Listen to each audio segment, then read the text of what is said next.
د اسلام یوه لویه مدرسه په نیشاپور کې دا مدرسه یو له هغه مدرسو نه وه چې جامعه نظامیه نومېدله. یوه جامعه نظامیه د بغداد وله، یوه جامعه نظامیه د نیشاپور وه.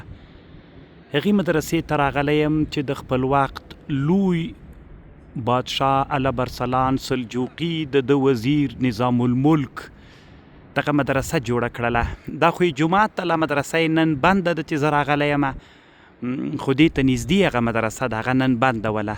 نو د جامعې نظامیې د نیشاپور مدرسه نظام الملک د سلجوقي خلافت کې د خپل وخت لوی محدث او لوی عالم امام الحرمین الجویني شافعي رحمه الله ته جوړه کړله. دلته د تقریبا ډیر وخت درس وکړ او نظام الملک چې کله دا مدرسه جوړه کړله مقصد یې دا و چې د سلجوقي لوی اسلامي خلافت دپاره هغه فکري دښمنان سره مقابله وکړل سي او فکري دښمنان وځپل سي. نو دغه مدرسه د دغه هدف دپاره جوړه سوې وله او ډیر لږ وخت کې ډیر لوی شاګردان دغې مدرسې ته راغلل.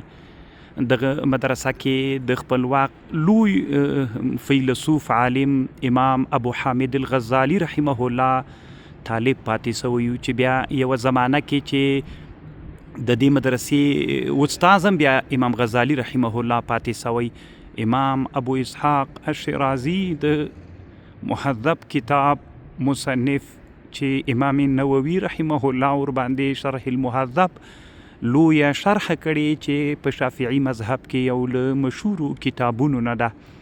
نو دا د امام الحرمین الجویني شافعي مدرسه یا جامعه نظامیه د نیشاپور وله، چې دا په خپل وخت کې بیخي ډیر لوی علما درلودلی دي او دغه هغه لوی علمي مدرسه وله چې په زرګونه لوی علما د سیمې په دې مدرسه کې روزېدلي ول او اسلام په هغه زمانه کې لوړو څوکو ته رسېدلی و.